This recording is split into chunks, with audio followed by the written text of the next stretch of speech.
सदाचरण के बाद भी उसे उस अवस्था तक भोगना पड़े जिस उम्र में भौतिक संसार की सफलता में खुशी ना मिले, नौकरी विवाह जैसी इसी अवस्था में पाप किए हैं तो भोगना तो इसी में पड़ेगा ना। जैसे मानो आपने गर्भस्थ शिशु की हत्या की है तो अगली बार गर्भस्थ शिशु आपको बनना पड़ेगा, आपकी हत्या होगी उसी अवस्था में।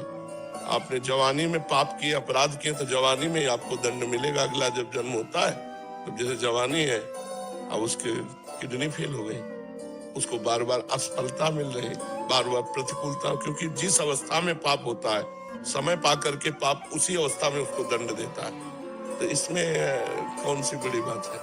जवानी को वहां से पास होके थोड़ी आ रही कि जवानी में तुम सुख पूर्वक रहोगे। जवानी में उद्दंडता की तो जवानी में ही तुमको दंड मिलेगा। इस विधान को समझो। आपने बुढ़ापे में पाप किया तो वृद्धावस्था में ही आकर आपको सड़ना होगा। आपने गर्भ में पाप किया तो गर्भावस्था में जाके आपको भोगना होगा। तो इसीलिए बहुत सावधानी से जवानी काटनी चाहिए। तो सावधानी का, जवानी तो तूफान है, कौन ऐसा है जिसकी जवानी में पाप न बना हो।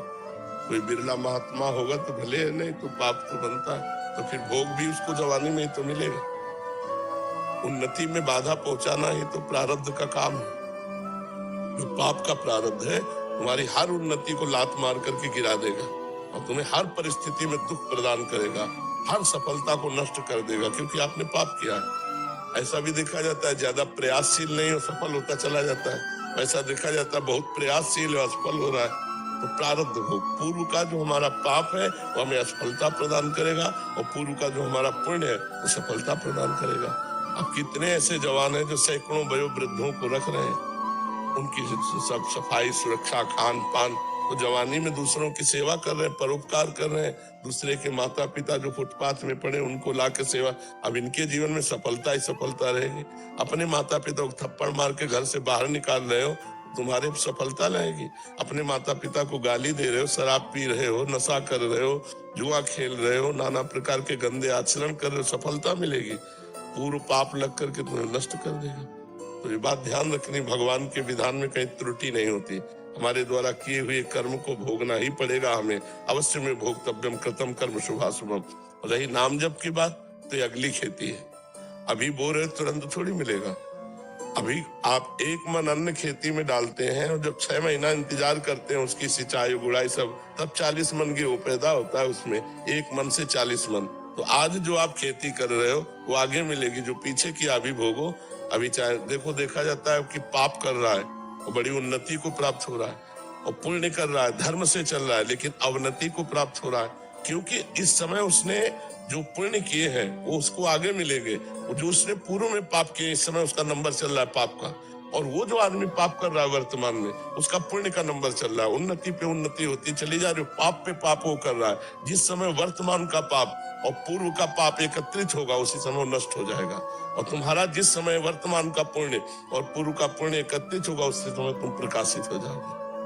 तो ये परमार्थिक है, अध्यात्म है, इसको धैर्य पूर्वक समझो। नाम जप करो, गलत आचरण भूल कर ना होने पावे तो तुम्हारा जीवन मंगल में हो जाएगा। प्रारब्ध कब तक गिराएगा, कितना होगा आखिरकार।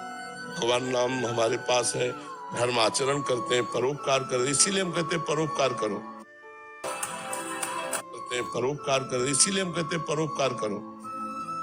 शरीर से जो पाप होते हैं दूसरों की सेवा से बहुत जल्दी नष्ट हो जाते हैं। जैसे कोई बूढ़े हैं, कोई बीमार है, भले किसी और के माता पिता है, हमें 1 घंटा सेवा का अवसर मिले तो उनके कपड़े धो दिए, उनको खवा दिया, पिला दिया, बैठा, बड़ा मंगल हो जाएगा। कितने ऐसे वयोवृद्ध फुटपाथ में बैठे रहते हैं जिनको घरों से निकाल दिया गया है, जो अर्थ से अव्यवस्थित है, उनकी व्यवस्था कर दें। 1 घंटा जाकर उनको कपड़ा पहनाया, भोजन पहनाया, दवा की बात पूछ ली, इससे बहुत जल्दी पाप नष्ट होते हैं। लेकिन ऐसा करना कौन चाहेगा?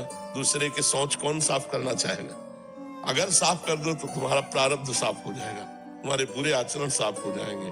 परोपकार से बढ़कर कोई धर्म नहीं है, परोपकार से बढ़कर कोई तप नहीं है। इसलिए परोपकार कर। आज जीव स्वार्थी होता जा रहा है, परोपकार को भूलता जा रहा है, इसलिए दुर्गति को प्राप्त होता जा रहा है। जी, जीवन में लगातार असफलता मिलना और कार्यों में विलंब होने का क्या अर्थ समझा जाए यदि पाप, पूर्व पाप, वर्तमान पाप, इसको संभाल लो। पूर्व पाप को नष्ट करने के लिए भगवान की शरणागति है। सर्वधर्मान परित्यज्य मामेकम शरणम ब्रज तो अहम त्वाम सर्व पापेभ्यो मोक्षयिष्यामि मा शुचा। वो वर्तमान के लिए सत्संग है। बुद्धि को शुद्ध करो, वर्तमान में कोई पाप न हो, नाम जप करो भगवान की शरण में होके, तो पूर्व संचित पाप को वो नष्ट कर देंगे। पाप ही है जो हमारी सफलता, हमारे सुख संविधान में बाधा पहुंचाता है। अनेक जन्मों का पाप हमें परेशान करता है, अनेक जन्मों का हिसाब किताब। इसीलिए भजन के बिना शांति नहीं। राधा राधा जपो, खूब राधा राधा जपो, कोई नशा न करो, पराई माता बहनों की तरफ गंदी दृष्टि से मत देखो, परोपकार करो, अभी सफलता मिल जाएगी। हम हर व्यक्ति से चाहते हैं कि अपने शरीर से किए हुए पाप का मार्जन करने के लिए किसी की सेवा करो, पशु पक्षी की सेवा करो, कोई मनुष्य बीमार हो उसकी सेवा करो। सेवा के बिना शरीर पवित्र नहीं होता। सेवा करो, ठाकुर जी की सेवा करो, माता पिता की सेवा करो, घर में बड़े बूढ़ों की सेवा करो, उनके शरीर दबाओ, उनके कपड़े धो, उनके सौंठ फेंको, उनको सुंदर भोजन पवाओ, अभी बुद्धि शुद्ध हो जाएगी। उनके आशीर्वाद से अभी सफलता शुरू हो जाएगी। अपमान करना, बड़े बूढ़ों का मनमानी आचरण करना, नशा करना, गंदे आचरण, इससे सफलता थोड़ी होती है। यही हमें दुख का कारण बनते हैं, यही हमें दुख देते हैं। तो अच्छे आचरण वाले बनो, नाम जप करो। नाम जप करते हो क्या महाराज जी? पुराने जन्मों का भी अब बहुत होता है। पुराने जन्म क्यों नहीं? अब देखो हमारे पुराने जन्मों तो है, किडनी फेल है, तो पुराने जन्मों का ही तो है। पुराने जो पाप है वो आकर के दुख देते हैं। तो नाम जप और बढ़ाओ। उस दिन किया था कुछ कभी कभी करता हूँ मैं। नहीं, वो कभी कभी से काम नहीं चलता। जैसे दवा नियम से लेनी चाहिए, ऐसे रोज नियम से नाम जप करो, तब बात बनेगी। खूब नाम जप करो, अधिक से अधिक। हमेशा नाम जप करने के बाद ही ना असफलता आती लगती है बचपन से। कर्म करने के बाद भी महाराज जी भाई हम ये कह रहे हैं, अभी कर रहे हो, पूर्व में जो बोया उसको कौन काटेगा? अभी जो बो रहे आगे आगे मिलेगा। जब नाम जप कर रहे हो तब दुर्गति नहीं रुक रही। जो नाम जप करोगे ले तो तुम्हारी दुर्दशा हो जाएगी। विचार करो, जब थोड़ा बड़ा धर्म कर्म कर रहे हो, नाम जप कर रहे हो, तब ये हालत है। अगर ये ना करते होते तो क्या हालत हो जाती? डूबने वाले को तिनके का सहारा होता है, तो भगवान के नाम का सहारा ले लो भैया। ये बहुत दुर्गति पूर्ण संसार है। भजन को और कैसे बढ़ाएं? भजन तभी बढ़ता है जब भजन पे महत्व हो जाए। जैसे हमें 1 करोड़ रुपए पे महत्व हो जाए तो 5 रुपए का महत्व खत्म हो जाएगा। जिस कोटि का भजन होना वो नहीं हो रहा। तो हमें महत्व हो जाए ना भजन का, हमारे अंदर भूख पैदा हो जाए भजन की। अब मैं भगवान के प्रेम में डूबना चाहता हूँ, भगवान के भजन में डूबना चाहता हूँ, तो हर समय हाय हाय मच जाएगी हृदय में कि 1 सेकंड भी नाम न छूटने पावे। तद स्मरणेन परम व्याकुलते। नाम छूटते ही व्याकुलता पैदा हो जाए। तो ये बात तभी आएगी जब नाम पे महत्व बुद्धि हो जाएगी। नाम से बढ़कर कुछ नहीं है। अगर नाम छूटा तो हमारा जीवन बेकार। कहा हनुमंत विपत्ति प्रभु सोई, जब तो सुमिरन भजन न होई। जब हमारी भजन में महत्व बुद्धि हो जाएगी तो भजन नहीं छूटेगा। छूटता है तब जब अन्यत्र महत्व बुद्धि हो जाती है, कहीं धर्म कर्म में, कहीं भोग में, कहीं व्यक्ति में, पद प्रतिष्ठा में, अपने नाम रोशन करने में, तो भगवान का नाम छूट जाएगा। अगर भगवान के नाम में तो फिर एकाग्रता पूर्वक चलते हैं। गुरु जी जैसे भक्ति महाराज मुझे सिर्फ नाम जब आता है ना, कोई श्लोक आता है संस्कृत, इसी से सब हो जाएगा। इसी से सब मरा मरा कहकर ब्रह्म ऋषि हो गए, भगवान की लीला के गायन किए। तो नाम से सब, नाम निरंतर जपते रहो, सब आते हैं। मर्जी, जब हम प्रभु पर विश्वास करते हैं फिर भी मन में कभी कभी भयभीत सा रहता है मन, जबकि हम जानते हैं भगवान हमारा भला ही। जब तक अंदर मन में मलिनता है तब तक भय बना ही रहेगा। निर्भयता आती जब मन हमारा निर्मल हो जाता है तब भय नहीं रहता, कोई भय नहीं रहता। जहां त्रुटि होगी वहीं भय होगा। जो हमने अभी इसी जन्म में आपको हम जज बना रहे हैं, आप अपने निर्णायक बनिए। आपसे ऐसे पाप में आपको दंड नहीं मिला, और वो पापों का अगर आपको दंड मिले तो आप विचार करो कितना भोग सकते हो। क्या भगवान ने आपको दंड दिया? न सरकार ने न भगवान ने, तो वो कोई फ्री थोड़ी है। वो आपके अंदर भय देता रहेगा, चिंता, शोक, भय, उद्वेग, और आगे चलकर आपको पटकेगा भी, गिराएगा भी। जो तुमने बोया है पहले उसे काटो। देखो तुम तो मनुष्य हैं, भगवान के बाप की बात बता रहे। श्रवण कुमार को शब्द वेदी बाण मार दिया। उन्होंने समझा कोई मृग पानी पी रहा है। वो छोटे से घड़े में पानी भर रहे थे अपने माता पिता के लिए। माता पिता को तीर्थ यात्रा कांवर में करवा रहे थे। उन्होंने शब्द वेदी बाण संधान किया, वो जाके श्रवण कुमार की छाती में लगा। जब वहां गए तो देखा मनुष्य, तो बड़े परेशान हो गए। फिर उन प्राण निकल गए तो पानी लेकर गए श्रवण के माता पिता के पास, तो उनका बेटा विलंब क्यों हुआ, तो उत्तर नहीं दिया। तो बोले तुम मेरे बेटा नहीं हो सकते, क्योंकि मेरा बेटा एक शब्द का उत्तर तुरंत देता है, तुम कौन हो? तो उनका मैं चक्रवर्ती सम्राट अयोध्या नरेश महाराज दशरथ हूँ, मेरे से अपराध बन गया, मैंने शब्द वेदी बाण का संधान किया और तुम्हारा पुत्र मर गया। तो उनका अब तो हम जीवित नहीं रहेंगे क्योंकि आंखों से अंधे हैं। तो उनका हम सब व्यवस्था करेंगे। बोले नहीं, जैसे मैं आज अपने पुत्र वियोग में तड़प के मर रहा हूं, ऐसे तुम भी पुत्र वियोग में तड़प के मरोगे। ए भाई, हम तुम तो भजन करते हैं भगवान का। उनके बेटा भगवान थे राम जी, राम जी के ही वियोग में तड़प तड़प के दशरथ जी के प्राण गए। अब ये महान हुआ कि भगवान के वियोग में गए, लेकिन पुत्र वियोग में ही तो गए ना। हम जो कर्म हमसे बनेंगे उनको हमें भोगना पड़ेगा। तो हमारे भजन करते हुए जो भय रहता है वो पूर्व का पाप है। अगर वो पाप नष्ट हो जाए तो अभी निर्भय हो जाए। भक्त निर्भय होता है, निःशोक होता है, निश्चिंत होता है, संशय रहित होता है, विपरीत भावना नहीं होती। ये 5 बातें उसमें आ जाती है जो भगवान का निष्पाप भक्त होता है। नहीं तो चिंता, शोक, भय, उद्विग्नता ये अंदर बनी ही रहती है। तो और नाम जप करो और भगवान का भजन करो तो अपने आप हृदय पवित्र होगा, तो भय खत्म हो जाएगा। भय क्या, जब असली में ज्ञान हो जाएगा कि भगवान सर्वत्र है, तो तुम चाहे जहां हो वहां भगवान है। भगवान सब समय है तो तुम किसी समय भी हो भगवान है। भगवान सबके हैं तो तुम अरे भी भगवान है। तो अब हमको भय क्या, हमारे पास भगवान है, इस समय में भी भगवान है, भगवान हमको प्यार करते हैं, तो हमें फिर मार कौन सकता है। निर्भय हो जाए, लेकिन हमारे पाप अंदर है, वो हमें संकल्प विकल्प कराकर भयभीत कराते रहते हैं। तो नाम जप करो, भगवान की कथा सुनो, भगवान की सेवा पद्धति घर में विराजमान करो और दूसरों को भगवान के भाव में लाकर अपने भाव में कि इसके अंदर भी भगवान है। किसी एक पशु पक्षी की भी सेवा कर लो तो हृदय शीतल हो जाएगा। ये बहुत जोर की हम आपको बात बताते हैं, किसी की भी सेवा कर दो तुम्हारा मंगल हो जाएगा। किसी मनुष्य की, किसी पशु पक्षी की, किसी के कभी ऐसा अवसर भगवान दे कि कोई तड़प रहा है और आपको धन लगा के तन लगा के सेवा करनी पड़े, तुरंत कर देना, फिर देखना आपका काम बन जाएगा। सारी विपत्तियां धीरे धीरे हट जाएगी और संपत्ति आने लगेगी। महाराज जी, प्रेम सही मायने में है क्या और उसकी पहचान क्या है? प्रेम अनिर्वचनीयम, प्रेम कामना रहितम, सूक्ष्मतरम, प्रतिक्षण वर्धमानम और अनुभव स्वरूपम। प्रेम अनिर्वचनीयम, वाणी से नहीं कहा जा सकता। सूक्ष्मतरम, उसको जब तक बुद्धि सूक्ष्म नहीं होगी तब तक पहचान नहीं सकते।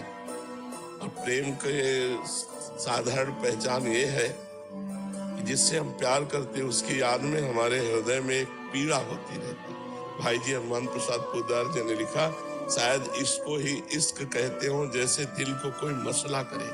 अपने प्यारे की याद में एक मीठा मीठा दर्द, एक दुखद स्थिति। वो दुख ब्रह्मा को भी सौभाग्य नहीं प्राप्त है। जिसे मीरा जी कह रहे, जो मैं ऐसा जानती प्रीति किए दुख होए, नगर ढिंडोरा पीटती अजी प्रीति न करियो कोई। जिससे हमने प्रेम किया उसकी याद में हमारे हृदय में एक पीड़ा, और उसको कैसे मिले और उसको कैसे सुख पहुंचावे और उसके लिए हम बलिहार हो जाएं, ये प्रेम का बाहरी स्वरूप। आंतरिक तो कोई कामना ही न रह जाना। कामना रहितम, सूक्ष्मतरम, अनुभव स्वरूपम, प्रतिक्षण वर्धमानम। और प्रेम की ये दशा कि सामने प्रीतम रहने पर भी, मिले हुए रहने पर भी अतृप्ति, मिलन की प्रबल लालसा, एक क्षण भी अपने प्रीतम प्यारे से वियोग असह्य हो जाना। तन मन के बिछुरे नहीं, चाह बढ़े दिन रैन, कब हूं संजोग न मानही, देखें भरी भरी नैन। देख रहे फिर भी अतृप्त है, मिले हुए हैं फिर भी अतृप्त है। अपने प्यारे से एक पल के लिए वियोग न हो उसे प्रीति कहते हैं। अगर वियोग में तड़प रहा है तो नेत्रों में उसका संयोग हो रहा है, वो उसके रूप को देखकर उनसे बात कर रहा है। अगर छाती से लगा हुआ तो उसको जलन हो रही, कभी बिछुड़ न जाए। ये बड़ा अलौकिक है प्रेम, इसे प्यार नहीं कहते। ये गंदे चरित्रों को प्यार नहीं कहते। ये काम है, ये राग है, ये दोष है, ये आसक्ति है, ये मोह है, ये प्रेम नहीं है। प्रेम एकमात्र सच्चिदानंद भगवान से होता है। देखो, प्रेम आत्म तत्व से होता है, इन शरीरों से प्यार नहीं होता, शरीरों से मोह होता है, शरीरों से राग होता है। जब हमारा किसी से सुख लेने की भावना होती है तो वहाँ काम होता है, और जब सुख देने की भावना होती है तब प्रेम होता है। तो देखो, सुख लेने की भावना से ही हमारा शरीर भाव होता है।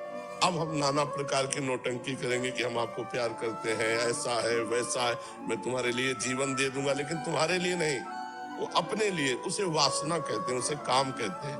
तो प्रेम तो केवल भगवान से होता है। संसार में हमें प्रेम नहीं है, संसार में स्वार्थ है, काम है, वासना है। और जब हमारा संसार में भगवान दिखाई देगा तो प्रेम होने लगेगा। भगवत भाव के बिना प्रेम नहीं है। महाराज जी, 1 महीने बाद मेरी शादी है, मेरे नए जीवन में प्रवेश करने जा रही हूँ, पर मन में एक भय है। मैं निरंतर नाम जप भी करने का प्रयास कर रही हूँ, पर परिवर्तन से डर लग रहा है। महाराज जी, इस परिस्थिति में क्या करें? डरने की जरूरत नहीं, भगवान का भरोसा रखो। भगवान मंगल भवन है, जो करेंगे वो मंगल ही करेंगे। और भगवान से ही प्रार्थना करो, भगवान से ही आराधना करो कि मेरे जीवन यात्रा मंगलमय हो। महाराज जी, हमेशा से करा है, नाम जप करा हुआ है, और पता भी है कि सब कुछ सही होने वाला है, श्री जी की कृपा है, पर फिर भी वो जो डर है। हाँ, कोई बात नहीं है, कोई बात नहीं है। थोड़ा डर भी बना रहेगा तो अच्छा रहेगा। अंदर अगर डर रहेगा तो भगवान का भरोसा पक्का रहेगा, भगवान की याद बनी रहेगी। डर भी अच्छा है, वो डर जो हमको सतमार्ग में ले जाए अच्छा है, और वो डर अच्छा नहीं जो सतमार्ग से हटा दे। जैसे इनकी बात थोड़ा गड़बड़ है, इन्होंने कहा कि नाम जप करने पर भी असफलता आती है, ऐसा नहीं होता। समझो, हमारी नाम जप हमारी असफलताओं को काटता है, पर उतना नाम जप है नहीं जितना हमारा पाप है, तो हमारे ऊपर अटैक कर रहा है। ये तो कौन नाम जप बचा रहा है आपको, नहीं तो मिट्टी में मिला दे। ऐसे ऐसे प्रारब्ध है कि धज्जियां उड़ा दे। भगवान का भजन तो छोड़ो ही मती, दुख मिले या सुख, भगवान का भजन पकड़ लो। जैसे बाढ़ में मोटा रस्सा मिल जाए पेड़ से बंधा हुआ, तो हम उससे सारे पार हो जाए। ऐसे मम पद मन ही बांध बर डोरी, सब ममता भगवान के चरणों में समर्पित करके नाम जप करो तो निकल चलोगे इस संसार में। यहाँ सफलता क्या रुपया मिल जाना, सफलता क्या नौकरी मिल जाना, सफलता क्या भोग मिल जाना। कितने दिन नौकर बने रहोगे, कितने दिन पदाधिकारी बने रहोगे? मरोगे तो है, फिर वो पढ़ाई लिखाई, फिर वो तुम्हारी नौकरी, फिर तुम्हारा बैंक बैलेंस, तुम्हारे रिश्ते नाते सब यहीं धरे रह जाएंगे। इसलिए उस दिन की याद करो जिस दिन यहाँ से चलना है। तो हमें नाम जप नहीं छोड़ना है, चाहे असफलता हो चाहे सफलता, नाम जप। और डरना नहीं है, हमारे साथ भगवान है, जहाँ भी ले जाएंगे, जैसे भी ले जाएंगे, मंगल करेंगे।